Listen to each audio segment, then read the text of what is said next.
my Cattleya Dowiana, a purchase from Großräschener Orchideen in Germany last spring or summer, I think. And I also made a care collab not long ago. I can link to that one if I remember. And I was showing you a care guide and talking a bit and stuff. And showing you guys how she was doing. And I do believe she's doing swell. It's a lovely orchid. Yeah, when I got her, it had 1 year to bloom in size, I believe. And now it's over one year since I got her, and she's still not creating any buds. So I think there will be yet a few years before she's able to bloom for us. But since I showed her for you last time, I've been providing her a bit more sunlight, artificial sunlight that is. And yeah, grow LED bulbs, lamps. And she's, yeah, her foliage is a little bit more light green now. I don't know if you can see it here. My camera is catching the colors a little bit strange sometimes. Everything looks so pale and uncolourful, shall I say. It's a setting, but I'm trying to solve it and figure it all out, how to improve my video qualities. But anyway, this is the Dowiana. Nice new growth here, fat pseudobulb. So you can see the sheath is still on. This one is also new. I just peeled off the sheath and something else. But what I do believe that I have to do is repot her. Yeah, the media smells okay. Still, it's a bit damp to the bottom. And she's in growing stage. She is. You can see the green root tips. She needs to be freshened up a bit. I will have to take a chance on this one. Unfortunately, I will. She cannot stay in her bark media forever. Eventually, it will break down for us. But the root seems to be alive, sturdy, still.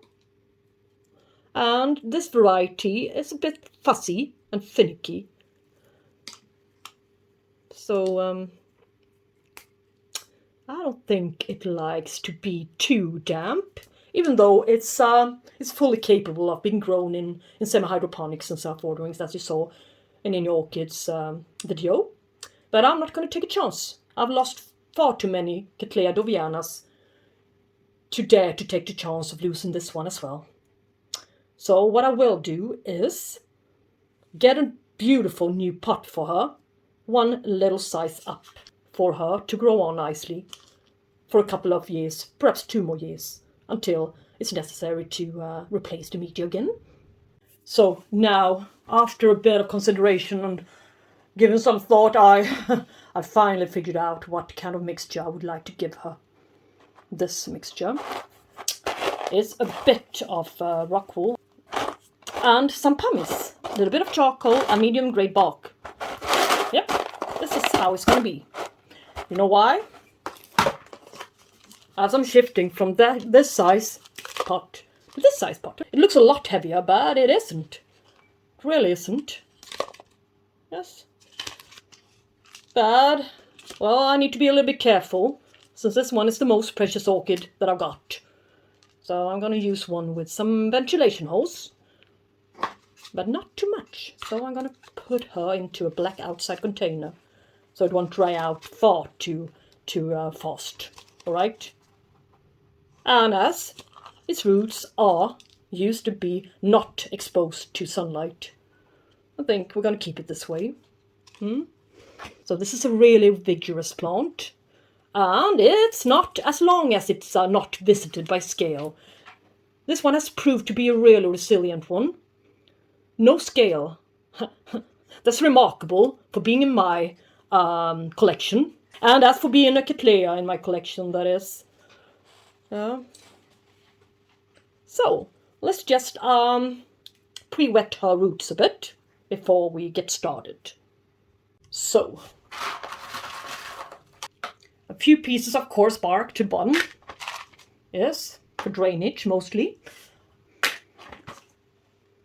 And down with the orchid.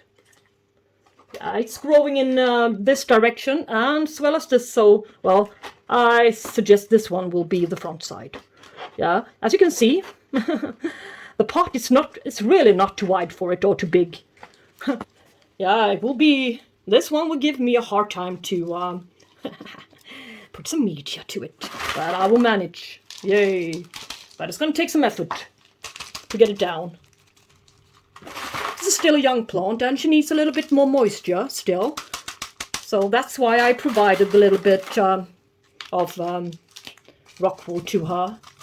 And the pumice is just for preparing her for being transitioned in the future into semi-hydro. Yay! Well, no, I'm not sure, but we shall see. It's just fun. And holds a little bit moisture and it gives a little bit airiness to the media as well. The pumice, I mean. How to go down there? Yay! It's a difficult time here. And this one is buried, but I see no other solution for that. How to do it better. Yay! I almost need a tool to get down there, but I wouldn't want to be too fierce with it. But I do believe it's a good enough repotting. Yeah. It stays in the pot. It doesn't fall out.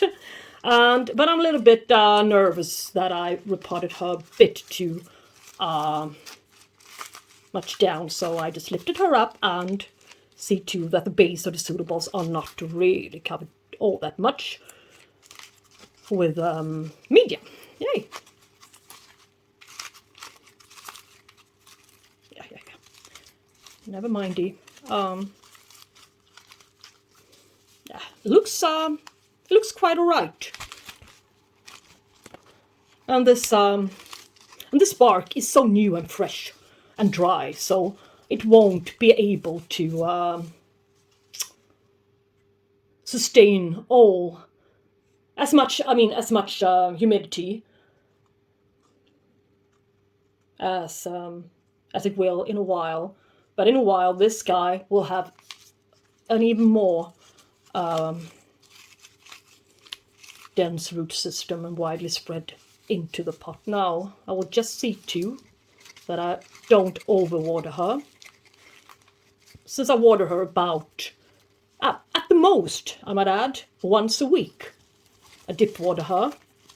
And I go quite easy on the fertilizer as well. I don't know why. I'm just being a little bit more careful with this orchid than the other ones. And I'm treating this one separately and differently.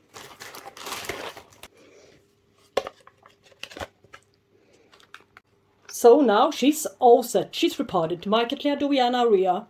And let's hope for her to like it in here. Yeah, it will show in a couple of weeks, I guess. After a couple of waterings. If the roots are declining. Or such. Yeah? And I don't want to miss the opportunity to show you my best Cattleya. All-time best Cattleya. Without competition. Lc Orglades Grand from Schwerter. A replacement plant from the lousy plant I got from them before this one. 1.5 years ago. The one that I was fighting with a lot. The struggling plant. Which I thought had fusarium, but it really didn't. It was something else. But anyway, I asked them for a better plant, and this one arrived. It's the best Cattleya I ever seen, without competition. Look at pseudobulbs. I mean, they're so plump. All of them, even the older ones here. And it's been producing nice, good canes. 1, 2, and 3 good new canes. And yeah, a while ago it produced its first sheath for me. But I was hoping for this one to bloom, but this one is going to be a heavy one. It's going to be a really, really large size Cattleya. This one is commonly shown at orchid shows and orchid competitions, so to speak. And widely spread all over the world and really, really awarded plant. Yes. So I guess and believe that it would need at least 1 or 2 years to be able to bloom. This one is still a young plant, believe it or not. Well, that's just my thought. But yeah, since this one is her first cheese ever. This is crazy. Yeah, it's going to take up half of my living room when she's ready. So, but I just wanted to show you this one. Such a gorgeous orchid. And she's still sitting in her bark, perlite and sphagnum moss mixture. Yeah, I didn't repot her. I see no point in that. In a clay pot. Yes? Well, thank you all guys so much for watching this video. And if you liked it, please hit the like button. It would be really appreciated if you did so. As well as subscribe, of course, if you're new to my channel. Alrighty. Thank you so much for watching and talk to you soon, guys. Bye-bye.